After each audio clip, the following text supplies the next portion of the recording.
Hey guys, I'm Review the Defenders, episode 7, Fish in the Jailhouse, and I was definitely really looking forward to this episode, especially after the way the last episode ended, with Elektra now being in charge of the hand, and, Stick dying, and Alexandra being on. It really did seem like these last two episodes were going to be just full-on war and full-on action, and what did we get? Probably the complete opposite of that. To be completely honest with you guys, while I did enjoy some things about this episode, I really was not into this one. In fact, I was kind of bored with this episode. Not the whole time, but the first, I'd say 20 to 30 minutes were very boring. There's a lot of repetitive stuff going on here. To me, this episode only seemed like it existed, so the supporting characters had a lot more to do, and so we could get to see a lot more scenes of them, because, let's be honest, the supporting characters, they really have not done a ton with them. Yes, Misty Knight, yes, there are some characters like that who've had a lot to do. Colleen, obviously, Claire, yes, but, someone like Karen or a Foggy, they just seem like they're just here because they need to be here, and this episode, I just really wasn't all that into. I think that it was very repetitive at points. It went on way too long, but let's just get into this episode, because I do, in fact, want to talk about, not at all a bad episode, just compared to the others, this just doesn't hold up. It just did not, feel like the other episodes. This was not Iron Fist level bad, I will definitely say that. This was not on the level of Iron Fist, but just compared to how great the other ones have been, this one just wasn't as great. But we start off actually seeing some time ago, Elektra meets Stick and tells him that Matt isn't ready. And Stick insists that the chase needs Matt and figures that Elektra actually let him off the hook. And she says that she did everything Stick told her to do, but she can't change who he is. And Stick figures that she let Matt change her and she fell in love. And he tells her that they're going to war and they don't really have time for whatever she's feeling. So he dismisses Matt as weak, not good, says that the hand is moving fast and they have to move faster, and Elektra suggests that there might be a way to win the death with war, but Stick tells her that more death is coming and they don't have to get it out of its way, and they have to get out of its way, rather, and that is how this part of the episode ends, which I did like seeing this. You saw the impact that Stick did have on her. Elektra, I think these words really did stick with her, and she understood that, some people had to die, and now she is in fact part of the hand. So most of this episode, however, does take place in a police precinct with all the defenders being interrogated, and it's just not that interesting. We see Stick's body lies in a pool of blood, surrounded by the unconscious Luke, Jessica, and Matt. Jessica wakes up, and she finds herself in an interrogation room with Misty, and Misty says they found her with 2 bodies, and her lawyer, Matt, is one of the people they found Jessica with, and Jessica says she didn't kill either body, and Misty tells her that she's wasting time because people are going to get hurt. Misty finally says that the others are down the hall and insists that they're on the same side. She said that she protected her friends, and Jessica explains about Elektra, and Misty then demands for more information. So Matt then wakes up in a private office, and Foggy comes in, basically just to tell Matt the same thing he's been telling him this entire show, where he says they took Matt's shirt for blood samples. The cops have a lot of questions. Matt says that Danny's in danger and realizes that Elektra actually killed Stick, and he warns Foggy that the hand has the fist, but Foggy tells his friend the police have questions, and Matt tells him that Elektra took Danny and that she's not herself, and figures that whatever they're doing with Danny isn't good. And obviously Foggy's not happy to hear that, Elektra is alive. He thinks that Matt's kind of going crazy here, and this is really my main problem with the episode, is that there's just a lot of repetitive scenes. There's like 3 other scenes that are Foggy going to Matt, and they have basically the same conversation. There are scenes where Missy is interrogating someone, and they then have the same conversation. It just felt like this episode was dragging on and on and on, and that's really the main thing that does hurt this episode for me.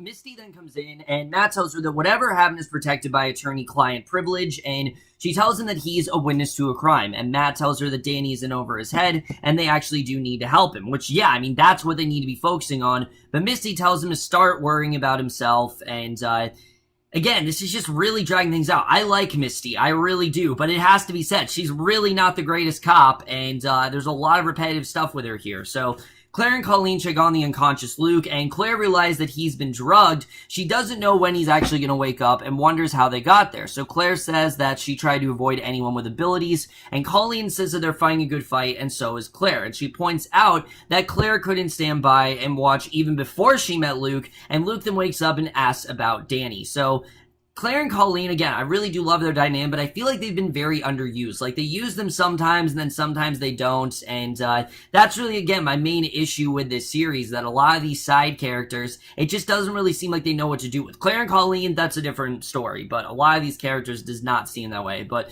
Elektra then wipes Alexandra's blood off her face and tells the fingers that it's how they do business now, and I have to say, while I definitely do like seeing Elektra take over the hand, now that Alexandra's gone, the hand's no longer as interesting as it really was. I mean, I really do like Madame Gao, but Bakudo and, Murakami, I just don't really care. I don't really care about them at this point, because we don't know much about Murakami in general. We really don't. All we know is that he's part of the hand. Bakudo, all we know is that he had this connection to Colleen, so you take Colleen out of the picture, Bakudo's just not really all that interesting in general, but he tells her that they'll do what is needed to preserve the hand, but Elektra points out that they don't have the substance and asks if they're willing to take the chance. Gao points out that Alexandra has partnerships with dozens of companies and politicians and wonders how they'll explain to them what happened, and Bakudo notes that Elektra didn't exist until Alexandra gave her life, and Elektra tells them she cares about the substance rather than the hair, and she says that nothing will stand in their way, even death. So again, she's remembering what Stick told her, and the police lead Matt, Jessica, and Luke to the office. Stryber and Misty tell them that they haven't identified the two bodies in the warehouse, and Misty says that they have no evidence to suggest that they were responsible, and Stryber figures that they should treat them as witnesses rather than suspects. So Matt pushes for his clients going home, and Luke finally says that the hand is real and took Danny. And Matt, I think he's really handling himself the best here, where he's, trying to act just like a lawyer, and Misty figures that the hand will get sloppy if it thinks that it's winning, but both Luke and Jessica warn that won't happen, and Luke says that they will take care of it. Stryber warns the vigilantes don't have jurisdiction, and Luke refuses to tell them where to find the hand. The captain threatens to arrest them for obstruction, but Matt asks to tell his clients to cooperate, and Misty agrees, and Stryber then gives in. So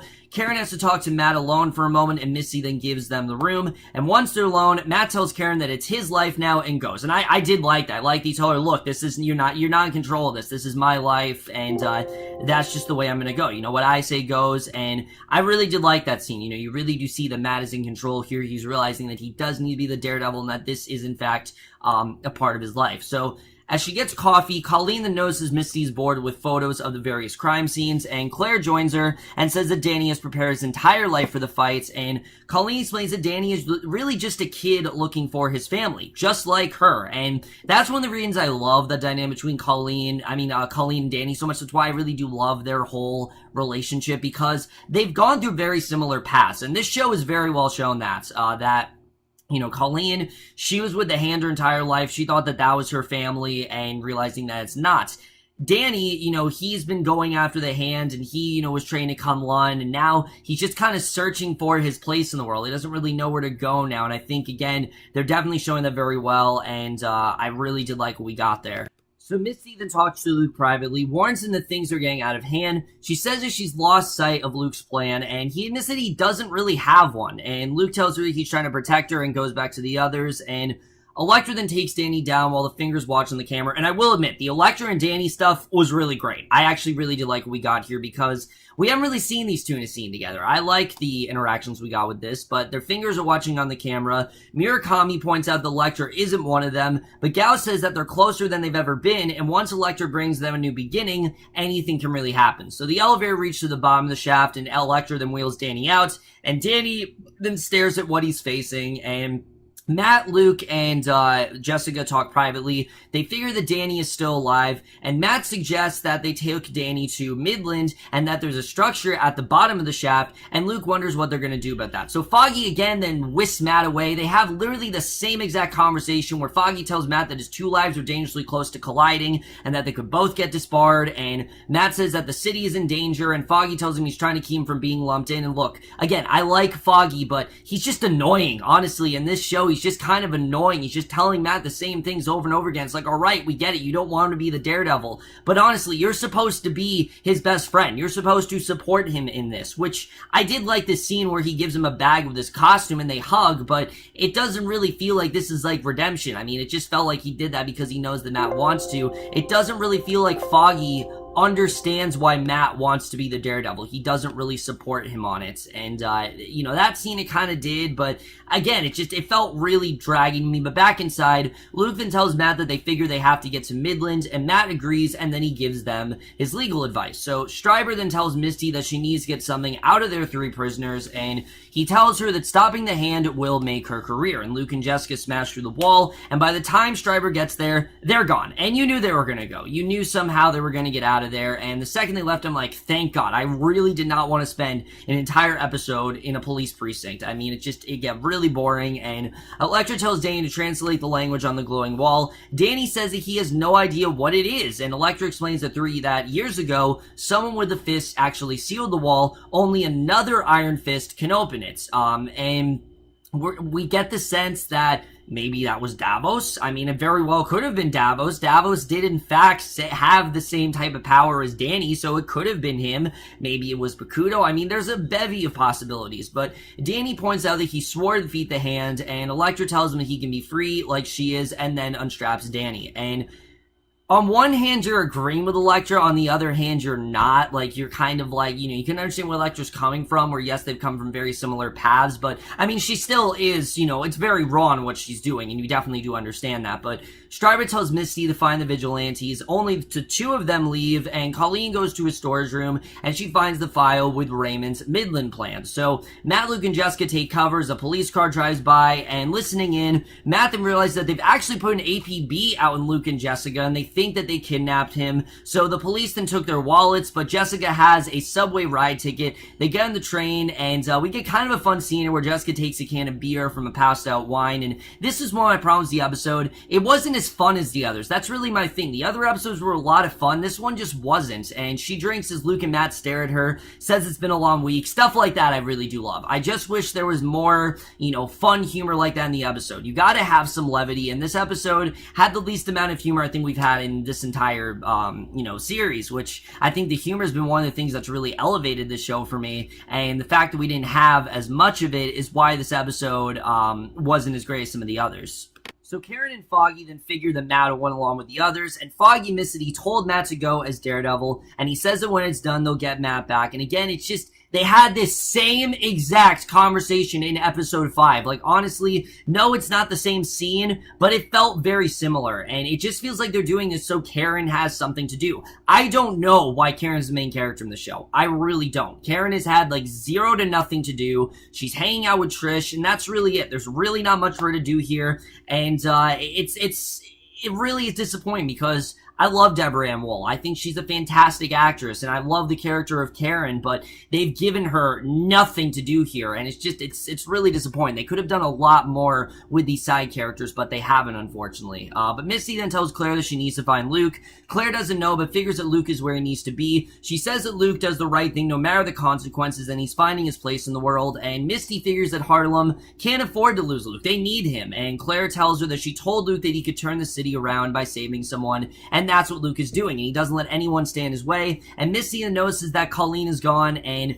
I mean, sure, this wasn't really realistic with the way the police precinct was being held, but honestly, I didn't care. I just wanted to see everyone get the hell out of that precinct because it just wasn't interesting to me. It was really boring. The trio arrive at Midland, and Matt then dons his costume. They head in via the parking lot, and Daredevil then hears 3 armed men ahead of them, which are Gao, Bakuto, Murakami. They step out, say that the fists belong to them. The 2 sides prepare to fight. Danny then approaches the wall. Elektra tells him that they don't have to fight. He says that fighting is all the hand really knows, and Elektra tells them that they've both been raised to fight someone else's war, and she says that she killed Alexandra, and basically she figures that Danny wants more than Kunlun, and the elders kept him in the dark just like her elders did, but she took her destiny while Danny runs from it, and Danny concedes that he actually may have run, but Elektra isn't one of them, and he then attacks her, and I like that he admits that, look, no, you're not on our side, no matter what you do, you're not, and Gao then knocks a pallet of blocks at the heroes,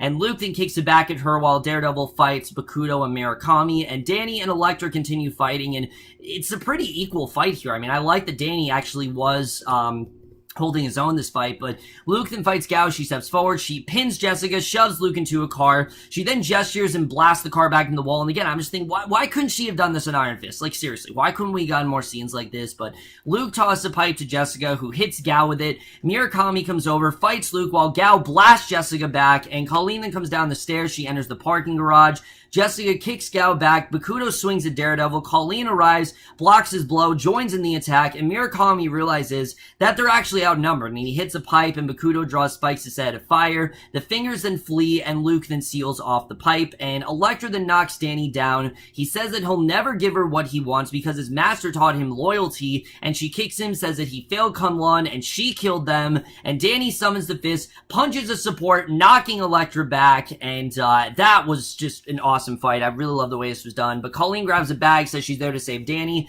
Misty and Claire then arrive. Misty asks how long they wanted to stall the NYPD, and Elektra then dodges Danny's strikes, redirected them into the wall. It shatters, and the power then goes out throughout the city. So, we see Ellison calls Karen, confirms that the lights have gone out everywhere, and the heroes head down the stairs. Luke seals the door behind them, and in the parking garage, Stryber and his men arrive. Misty says that the heroes are there, but by the time she arrived, they were gone, and an officer hears movement in the stairwell, but is unable to get the door open, and Daredevil concentrates, says that there's a structure underground. He directs them to an elevator. Colleen then takes out John's explosives. He says that they have to, and she says they have to end the hand once and for all, because that's what Raymond's whole was tasked to do. He was tasked to end the hand, and basically Colleen figures that destroying the building will kill the hand, and Daredevil says the building is empty except for them and the fingers, and Luke and Jessica object, but Daredevil says that it's the only way they really can end the hand once and for all. This might be the only way, and Danny then stares at what lies beyond the wall, which is the skeleton of this enormous dragon, and that is the way this episode ends. So again, let me just tell you guys right off the bat, I did not hate this episode. I don't want you guys to think, oh, this was a horrible episode. It's just compared to what we've gotten, you know, this really fun, sort of action vibe, this did not compare. It really didn't. Most of this episode was them in a police precinct and them being questioned about things that I genuinely care about, but it just kept dragging on and on and on. And again, it only seemed like the reason they did this is so we could have some scenes with Foggy, we could have some scenes with Karen, and honestly, I really wish that these guys were not main characters, because it's doing them a real disservice. I like these characters, I really do, but they don't have a place in this show.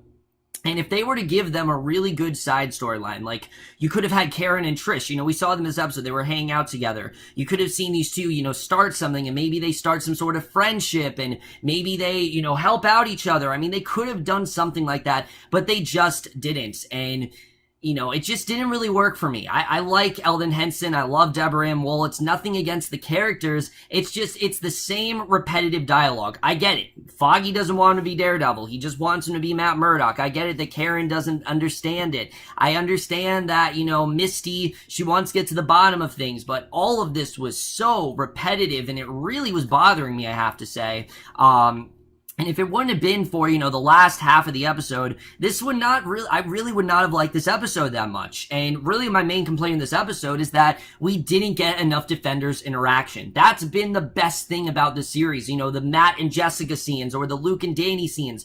Those have been the highlight of the series easily. And the fact that we didn't get to see much interaction between these three characters is really what hurt this episode for me, because those three, they just work so well together. And Danny, of course, the four of them work so well. And the fact that they're not together, it's like if you were to have an Avengers movie and the Avengers were just divided the entire time. It just wouldn't work. And that's really what's going on with this episode here. Yes, they were together, but we really did not get enough interaction between them, not enough fun there. I feel like it wasn't stale necessarily. It just felt like there was a lot missing here, and it did not work for me as well as it really could have. I do really like the Danny and Elektra scenes, though, where Elektra, she's trying to convince Danny, go to my side. We have a very similar sort of background. We're both kind of looking for the same thing. And Danny, he's well aware of that, but he's not going to listen, or he's not going to give in. And that's something I definitely did love. Those scenes were definitely the highlights for me. And again, Elodie is just killing it as this character. If you guys didn't like her in Daredevil Season 2, I mean, I think she's definitely one of the breakout stars of the show, easily. she was definitely fantastic, and I'm really loving what she's doing in the show. She's doing an incredible job. I will admit though, the Hand, without Alexandra, they're just not as interesting. I really do like Madame Gao. I do. I love Madame Gao, but Bakudo and Murakami are just kind of annoying at this point. They really are.